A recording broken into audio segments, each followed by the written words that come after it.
ತಾಲೂಕಿನ ಜಿ ಹೊಸಹಳ್ಳಿ ಬಳಿಯ ಟೋಲ್ ಬಂದ್ ಮಾಡಲು ಒತ್ತಾಯ.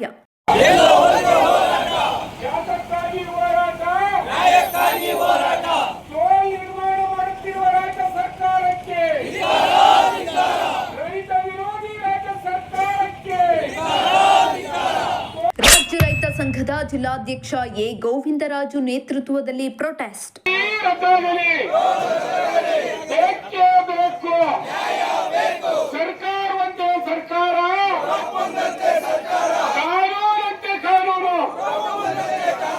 ಈಗಾಗಲೇ ಕಳೆದ 3 ತಿಂಗಳಿನಿಂದ ನಿರಂತರವಾಗಿ ಪ್ರತಿಭಟನೆ ಮಾಡಿಕೊಂಡು ಬಂದಿದ್ದೇವೆ. ಆದರೂ ಕೂಡ ಕೆಟ್ಟ ಚಾಳಿಗೆ ಮುಂದಾಗಿರುವ ಸರ್ಕಾರ ರೈತರನ್ನ ಶೋಷಣೆ ಮಾಡಲು ಮುಂದಾಗಿದೆ. ಬಂಡವಾಳ ಶಾಹಿಗಳ ಜೊತೆ ಕೈ ಜೋಡಿಸಿ ರೈತರ ಸುಲಿಗೆಗೆ ಮುಂದಾಗಿದೆ ಎಂದು ಕರ್ನಾಟಕ ರಾಜ್ಯ ರೈತ ಸಂಘದ ಜಿಲ್ಲಾಧ್ಯಕ್ಷ ಎ ಗೋವಿಂದರಾಜು ಗುಬ್ಬಿಯಲ್ಲಿ ತಿಳಿಸಿದರು.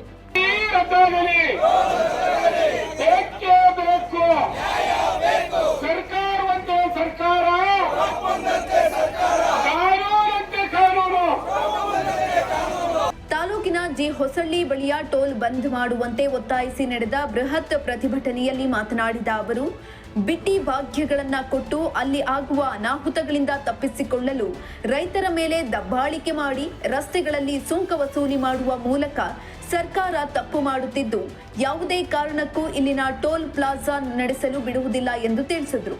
ಈಗಾಗಲೇ ನಾವು ವಾಹನವನ್ನ ಕೊಡ್ತಕ್ಕಂಥ ಸಂದರ್ಭದಲ್ಲಿ ಪ್ರತಿಯೊಬ್ಬರು ನಾವು ಕೊಡಬೇಕಾದ್ರೆ ಸುಮಾರು 3-4 ಲಕ್ಷವನ್ನ ತೆರಿಗೆಯ ರೂಪದಲ್ಲಿ ಕೊಟ್ಟಿದ್ದೀವಿ. ಆ ತೆರಿಗೆಯನ್ನು ಕೊಟ್ಟಿರೋದು ರಸ್ತೆಯನ್ನು ಅಭಿವೃದ್ಧಿ ಮಾಡಲಿಕ್ಕೆ ಮತ್ತೆ ಈ ರಸ್ತೆಯಲ್ಲಿ ಓಡಾಡಲಿಕ್ಕೆ. ಹಾಗಾಗಿ ಮತ್ತೆ ನೀವು ಟೋಲನ್ನು ನಿರ್ಮಾಣ ಮಾಡಿ ಸುಂಕವನ್ನು ವಸೂಲಿ ಮಾಡ್ತಾ ಇರ್ತಕ್ಕಂಥದ್ದು ಖಂಡನೀಯ. ಇದು ತಪ್ಪು.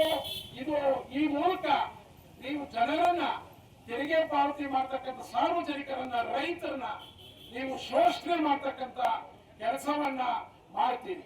ಯಾವ ರಾಷ್ಟ್ರೀಯ ದಾರಿಗಳಲ್ಲಿ ಬೇರೆ ಬೇರೆ ಕಂಪನಿಗಳು ದೊಡ್ಡ ಪ್ರಮಾಣದಲ್ಲಿ ಲಕ್ಷಾಂತರ ಕೋಟಿ ಹಣವನ್ನ ಬಂಡವಾಳವನ್ನು ಹೂಡಿರ್ತಾರೆ. ಅವರಿಗೆ ನೀವು ಇಷ್ಟು ವರ್ಷಗಳ ಕಾಲ ತೆರಿಗೆ ವಸೂಲಿ ಮಾಡಿ ಅಂತ ನೀವು ಅಗ್ರಿಮೆಂಟ್ ಅನ್ನು ಮಾಡ್ಕೊಂಡಿರ್ತೀರಿ. ಆದ್ರೆ ಈ ರಸ್ತೆಯನ್ನು ಅಭಿವೃದ್ಧಿ ಮಾಡಿರ್ತಕ್ಕಂಥವ್ರು ಸರ್ಕಾರದವರೇ, ಸರ್ಕಾರದ ಕೆಸಿದ್ದವರೇ ಈ ರಸ್ತೆಯನ್ನ ಅಭಿವೃದ್ಧಿ ಮಾಡಿರುವಾಗ ನೀವು ಯಾವ್ಯಾವುದೋ ಬಿಟ್ಟಿ ಬಾಕಿಗಳನ್ನ ಕೊಟ್ಟು ಅಲ್ಲಿ ಆಗ್ತಕ್ಕಂಥ ಅಪಾಯವನ್ನ ತಪ್ಪಿಸ್ಕೊಳ್ಳಿಕ್ಕೆ ಈ ರೀತಿ ರೈತರ ಮೇಲೆ ನೀವು ದಬ್ಬಾಳಿಕೆಯಿಂದ, ದೌರ್ಜನ್ಯಗಳಿಂದ ಎಲ್ಲ ಬೇರೆ ಬೇರೆ ರೀತಿಯ ಈ ರೀತಿಯ ತೆರಿಗೆಗಳನ್ನು ಏರೋದ್ರ ಮೂಲಕ ನೀವು ತಪ್ಪಾಡ್ತಾ ಇದ್ದೀರಿ. ಹಾಗಾಗಿ ಯಾವುದೇ ಕಾರಣಕ್ಕೂ ಇಲ್ಲಿ ಟೋಲ್ ಆಗಲಿಕ್ಕೆ ನಾವು ಬಿಡೋದಿಲ್ಲ ಅಂತಕ್ಕಂಥ ತೀರ್ಮಾನವನ್ನ ಈ ಒಂದು ಪಕ್ಷಾತೀತವಾದಂತ ಈ ಹೋರಾಟ ವೇದಿಕೆ ಈಗಾಗಲೇ ತೀರ್ಮಾನ ತಗೊಂಡಿದೆ. ಜೆಡಿಎಸ್ ಮುಖಂಡ ಕಳ್ಳಿಪಾಳ್ಯ ಲೋಕೇಶ್ ಮಾತನಾಡಿ, ಕಳೆದ ತಿಂಗಳಿನಿಂದಲೂ ಹೋರಾಟ ನಡೆಸಿ ಅಧಿಕಾರಿಗಳಿಗೆ ಮನವಿ ಸಲ್ಲಿಸಿದ್ರೂ ಯಾವುದೇ ಕ್ರಮಕ್ಕೆ ಮುಂದಾಗಿಲ್ಲ. ಗುಬ್ಬಿ ತಾಲೂಕಿನ ಶಾಸಕರೇ ರೈತರ ಮುಂದೆ ಸಿಪಿಐಗೆ ಕರೆ ಮಾಡಿ ಯಾಕಪ್ಪ ಇನ್ನೂ ಟೋಲ್ ಕಿತ್ತು ಹಾಕಿಲ್ವಾ ಎಂದು ಕೇಳ್ತಾರೆ. ಆದ್ರೆ ಇನ್ನು ಟೋಲ್ ತೆಗೆಸಿಲ್ಲ, ಬರೀ ರೈತರಿಗೆ ಟೋಪಿ ಹಾಕುತ್ತಿದ್ದಾರೆ ಎಂದರು. ಒಂದು ತಿಂಗಳು ಹಿಂದೆ ನಾವು ಈ ಜಾಗದಲ್ಲಿ ಒಂದು ದೊಡ್ಡ ಮಟ್ಟದಲ್ಲಿ ಹೋರಾಟ ಮಾಡಿ ಸರ್ಕಾರಕ್ಕೆ ತಾಲೂಕು ಆಡಳಿತ ಮುಖೇನ, ಜಿಲ್ಲಾಡಳಿತ ಮುಖೇನ ಸರ್ಕಾರದ ಗಮನ ಹರಿಸಿದ್ದು. ಈ ಟೋಲ್ ಪ್ಲಾಜಾ, ಈ ರೋಡೇ ಒಂದು ಅವೈಜ್ಞಾನಿಕವಾದ ರೋಡ್. ಈ ಟೋಲ್ ಪ್ಲಾಜಾನೇ ಅವೈಜ್ಞಾನಿಕ. ಈ ರೋಡಲ್ಲಿ ಇಲ್ಲೇ ಕಬ್ಬಿಣ ಸೇತುವೆ ಬಿಡಿಸಿದೆ. ಈ ರೋಡ್ ಮಾಡ್ತಂತ ಸಂದರ್ಭದಲ್ಲಿ ಬಿಟ್ನ ಎಕ್ಸ್ಟೆಂಡ್ ಮಾಡಲಿಲ್ಲ. 2 ಗಾಡಿ ಓಡಾಡಕ್ಕಾಗಲ್ಲ ಅಲ್ಲಿ. ಮತ್ತೆ ನಮ್ಮ ಕೆಜಿಕೆಪಲ್ಲಿ ಆಗಿ ಯಾವುದೇ ಒಂದು ಕರೂಸ್ ನ ಲೇವ್ ಮಾಡಿಲ್ಲ, ಒಂದು ರೋಡ್ ನ ಎಕ್ಸ್ಟೆಂಡ್ ಮಾಡಿಲ್ಲ. ಅವೈಜ್ಞಾನಿಕವಾದ ರೋಡ್ ನಲ್ಲಿ ಅವೈಜ್ಞಾನಿಕವಾಗಿ ಟೋಲ್ ನಿರ್ಮಾಣ ಮಾಡಿ ರೈತರು ಯಾವುದೇ ವಾಣಿಜ್ಯ ವಾಹನಗಳು ಈ ರೋಡ್ ನಲ್ಲಿ ಓಡಾಡದೇ ಇಲ್ಲ. ರೈತರು ಬೆಳೆದಂತ ಬೆಳೆಗಳು, ತೆಂಗು, ಅಡಿಕೆ, ಬಾಳೆ, ತರಕಾರಿಗಳ ಸಾಗಾಣಿಕೆ ಮಾಡುವಂತ ಜಾಗದಲ್ಲಿ ಸ್ವಾಮಿ ನೀವು ಟೋಲ್ ನಿರ್ಮಾಣ ಮಾಡಿದ್ರಲ್ಲ. ಈ ತಾಲೂಕಿನ ಜನಪ್ರತಿನಿಧಿಗೆ, ಈ ತಾಲೂಕಿನ ಜನರ ಹಿತ ಕಾಯಬೇಕಾದ ಪ್ರಮುಖವಾದ ವಿಷಯ. ಹಿತಾಸಕ್ತಿ ಕಾಯಬೇಕಾದ್ರು. ತಾಲೂಕಿಗೆ ಯಾವುದೇ ಒಂದು ಸರ್ಕಾರದ ಯೋಜನೆಗಳು ಬರಬೇಕಾದ್ರು ತಾಲೂಕಿನ ಜನಪ್ರತಿನಿಧಿಗೆ ಗೊತ್ತಿಲ್ಲದೆ ಯಾವುದೂ ಬರೋದಿಲ್ಲ. ಸ್ವಾಮಿ ನಿಮ್ಮ ಗಮನ ಬಂದಾಗ ಇದನ್ನ ನಿಲ್ಲಿಸ್ಬೇಕು ಅನ್ನೋದು ಗೊತ್ತಾಗಲ್ವಾ?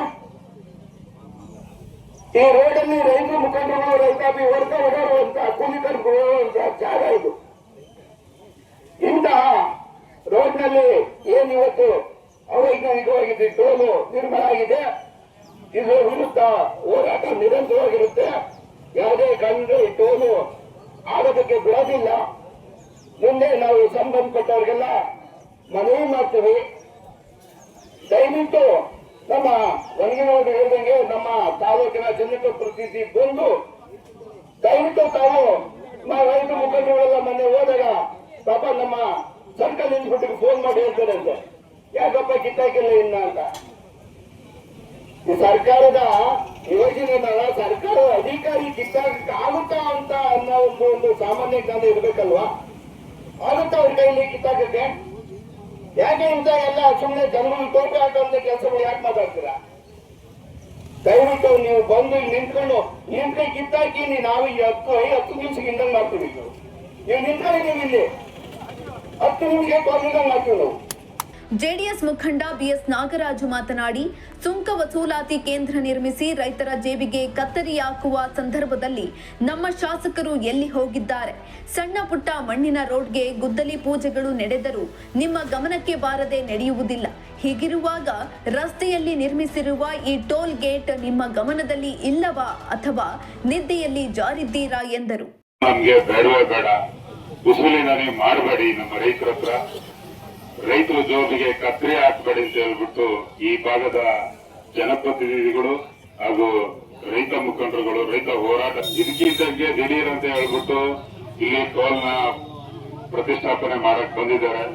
ಗುಬ್ಬಿಯಿಂದ ಏನು ಯಡಿಯೂರವರೆಗೂ ಯಾವ ರೀತಿ ರೋಡ್ ಇದೆ, ಹೆಬ್ಬಾವ್ ತರ ಇದೆ.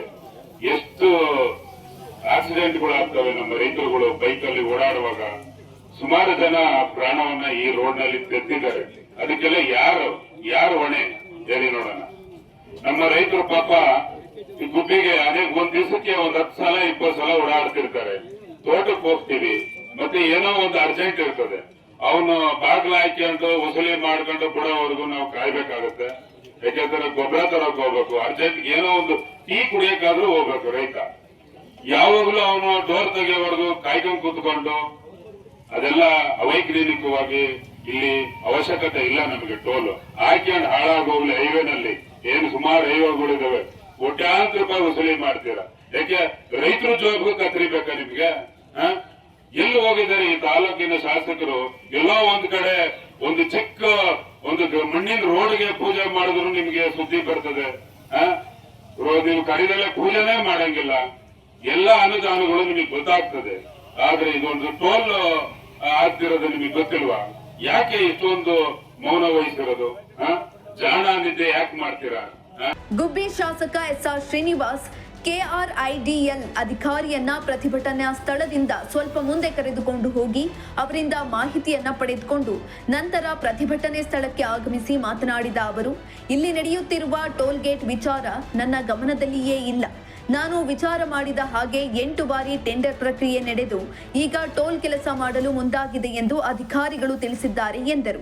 ಸಾರ್ವಜನಿಕ ಬಂಧುಗಳೇ, ಇದು 2ನೇ ಬಾರಿ ನೀವು ಇಲ್ಲಿ ಹೋರಾಟ ಮಾಡ್ತಾ ಇದ್ದೀರಾ. ನನಗೆ ಗೋವಿಂದರಾಜರವರು ಒಂದು 3-4 ದಿವಸದಿಂದ ಮನೆ ಹತ್ರ ಬಂದ ಸಂದರ್ಭದಲ್ಲಿ ವಿಚಾರ ಪ್ರಸ್ತಾಪ ಮಾಡಿದರು. ನಮಗೆ ಇದು ಫಸ್ಟ್ ನಾನು ಇರುವಾಗ ಮಾಡಿಸಿದಂಥ ಸಂದರ್ಭದಲ್ಲಿ ಇಲ್ಲಿ ಟೋಲ್ ಬರುತ್ತೆ ಅಂತ ನಾವು ಅನ್ಕೊಂಡಿರ್ಲಿಲ್ಲ. ನಮ್ಮ ಗಮನಕ್ಕೂ ಕೂಡ ಬಂದಿರಲಿಲ್ಲ. ಅವಾಗ ರೇವಣ್ಣ PWD ಮಿನಿಸ್ಟರ್ ಇದ್ರು. ಆಗ ನಾನು ಈ ರೋಡ ಸ್ಯಾಂಕ್ಷನ್ ಮಾಡ್ತಂಥದ್ದು ತಮ್ಮೆಲ್ಲರೂ ಗೊತ್ತಿದೆ. ಅದಾದ್ಮೇಲೆ ಸುಮಾರು 5-6 ವರ್ಷ ಮಾಡಲಿಕ್ಕೆ ಆಗಲಿಲ್ಲ. ಯಾರೋ ಕೋರ್ಟ್ಗೆ ಹಾಕೊಂಡ್ರು ಪರಿಸರವಾದಿಗಳು. 6,000 ಚಿಲ್ಲರೆ ಮರ ಹೋಗ್ತವೆ, ಅಷ್ಟೊಂದು ಮರ ಹೋದ್ರೆ ಪರಿಸರ ನಾಶ ಆಗುತ್ತೆ ಅಂತ ಹೇಳ್ಬಿಟ್ಟು ಕೋರ್ಟ್ಗೆ ಹಾಕೊಂಡ್ರು. ಅದಾದ್ಮೇಲೆ 3,600 ಮರ ಮಾತ್ರ ತೆಗೀಲಿಂತ ಕೋರ್ಟು ಡೈರೆಕ್ಷನ್ ಕೊಟ್ಟು ನಾವು ಇನ್ನೂ ವೈಡನ್ ಆಗಿರ್ತೀವಿ. ಇವರು ಅದನ್ನು ಕಡಿಮೆ ಮಾಡಿಕೊಂಡು ಮರಗಳನ್ನ ಉಳಿಸಿ ರಸ್ತೆಯನ್ನ ನಿರ್ಮಾಣ ಮಾಡ್ತಕ್ಕದ್ದು.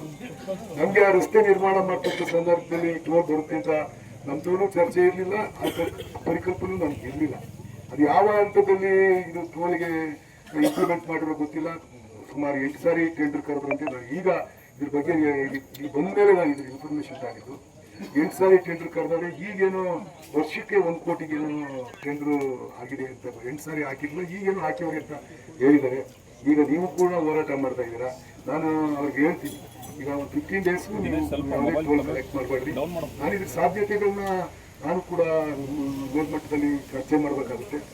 ಸಂಬಂಧಪಟ್ಟಂತ ಇಲಾಖೆ ಪಿಡಬ್ಲ್ಯೂಡಿ ಮಂತ್ರಿಗಳ ಹತ್ರ ಮಾತಾಡಬೇಕಾಗುತ್ತೆ, ಮತ್ತೆ ಮುಖ್ಯಮಂತ್ರಿಗಳ ಜೊತೆ ಮಾತಾಡಬೇಕಾಗುತ್ತೆ. ಇದರ ನಿಯಮ ಯಾವ ತರ ರೂಪಿಸ್ಕೊಂಡಿದ್ದಾರೆ ಅನ್ನೋದ್ರ ಬಗ್ಗೆ ಕೂಡ ಪರಿಶೀಲನೆ ಮಾಡಬೇಕಾಗುತ್ತೆ. ಅವರ ಹಂತದಲ್ಲಿ ಅಧಿಕಾರಿಗಳನ್ನು ಕರೆಸಿ ಮಾತನಾಡಿ ಇದರ ಯಾವುದಾದ್ರೂ ಒಂದು ಡಿಸಿಷನ್ ತಗೊಬೇಕಾಗುತ್ತೆ. ಇದೇ ಸಂದರ್ಭದಲ್ಲಿ ಗುಬ್ಬಿ ಪ್ರತಿಭಟನೆಯಲ್ಲಿ ತಾಲೂಕು ದಂಡಾಧಿಕಾರಿ ಆರತಿ ಅವರಿಗೆ ಮನವಿ ಪತ್ರ ಸಲ್ಲಿಸಲಾಯಿತು. ಜೊತೆಗೆ ಪ್ರತಿಭಟನೆಯಲ್ಲಿ ತಾಲೂಕಿನ ವಿವಿಧ ಸಂಘ ಸಂಸ್ಥೆಗಳ ಪದಾಧಿಕಾರಿಗಳು, ಜನಪ್ರತಿನಿಧಿಗಳು, ಮುಖಂಡರು ಮತ್ತು ಸ್ಥಳೀಯರು ಪ್ರತಿಭಟನೆಯಲ್ಲಿ ಹಾಜರಾಗಿದ್ದರು.